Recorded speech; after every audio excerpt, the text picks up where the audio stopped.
بہت بڑی طاقت بنیں گے آپ اگر آپ کو سہنا آ گیا اور برداشت کرنا آ گیا. چونکہ جب آپ برداشت کرتے ہیں نا تو اندر میں ایک طاقت پیدا ہوتی ہے.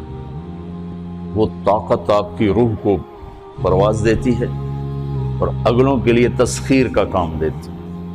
اور اگر آپ پھٹ گئے تو بم کے پھٹنے سے کیا ہوتا ہے؟ تباہی آتی. جب آپ پھٹیں گے یا میں پھٹوں گا تو معاشرے میں تباہی آ جائے گی. تو اس کے لیے آپ دو چیزوں کا اہتمام فرمائیں. ایک اپنی زبان کی حفاظت فرمائیں.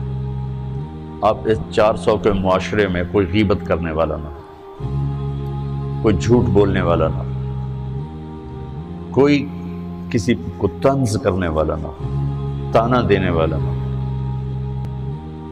ایسی بات جو کسی کے دل پہ جا کے چوٹ مارے اس سے آپ اپنی زبان کو صاف کر لیں. کبھی اس پہ قابو پا سکیں گے، کبھی نہیں، کبھی رہ جائے گا، کبھی ہو جائے گا. تو جب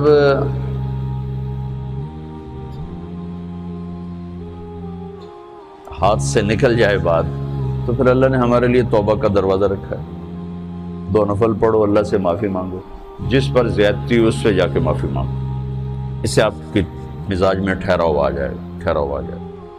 تو میں آپ سب سے یہ گزارش کرتا ہوں کہ اس معاشرے میں آپ اپنی زبان پہ قابو پانا سیکھیں. برائے میرے بہت فائدہ ہوگا. ایک زندگی گزری ہے، شام قریب ہے، تو پوری زندگی کے تجارب نچوڑ بھی اس میں شامل ہیں. اور تجارب نچوڑ کو گولی مارو اور دیوار پہ ڈال دو. میرے نبی کا فرمان اس کے لیے کافی ہے کہ آپ نے فرمایا کہ 2 چیزوں کی ضمانت دے دو، میں جنت کی ضمانت دیتا. ایک تمہارے جو 2 جبڑوں کے درمیان ہے، ایک تمہاری 2 ٹانگوں کے درمیان ہے، اسے پاک کر لو، میں جنت کا ضامن بن جاتا ہوں. اور معاذ بن جبل سے فرمایا کہ تمہیں پورے دین کا نچوڑ بتاؤں. کہ جی کیا؟ تو آپ نے اس حدیث کو میں نے پتہ نہیں ہزاروں لاکھوں دفعہ بیان کر دیا ہے اور ہر دفعہ بیان کیا ہے کہ اچھا یہ ایسے کر کے کیوں فرمایا؟ یہ پہلے کیا پھر کہا کف ھذا. اور کہا کس کو ہے؟ جن کے بارے میں آتا ہے کہ اس امت کے علماء کا جھنڈا قیامت کے دن معاذ بن جبل کے ہاتھ میں ہوگا. اتنے بڑے آدمی. 18 ہجری میں انتقال ہوا.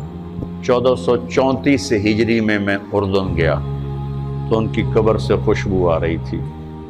1400 سال گزر گیا، ان کی قبر سے خوشبو کا آنا بند نہیں ہوا. اتنے بڑے آدمی کو کیسے سمجھایا؟ بچے کی طرح.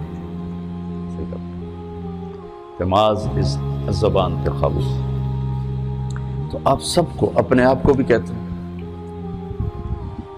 وہ عرب خطیب کہتے ہیں اوصیکم نفسی اولا وایاکم کر کے عام طور پہ خطبہ شروع کرتے ہیں. تو میں بھی اپنے ذات سے شروع کر کے آپ سے یہ عرض کرتا ہوں بچوں کہ اپنی زبان پہ قابو پانا سیکھو. یہاں اس کی مشق کر لو. یہ چھوٹا سا میدان ہے، چھوٹا ایک تالاب میں ہے. آپ تالاب، یہاں سے نکل کر آپ ایک سمندر میں کودیں گے جہاں کہ رشتوں کی فہرست ہوگی، تعلقات کی فہرست ہوگی، ناگواریوں کے خوفناک خاردار کانٹے ہوں گے.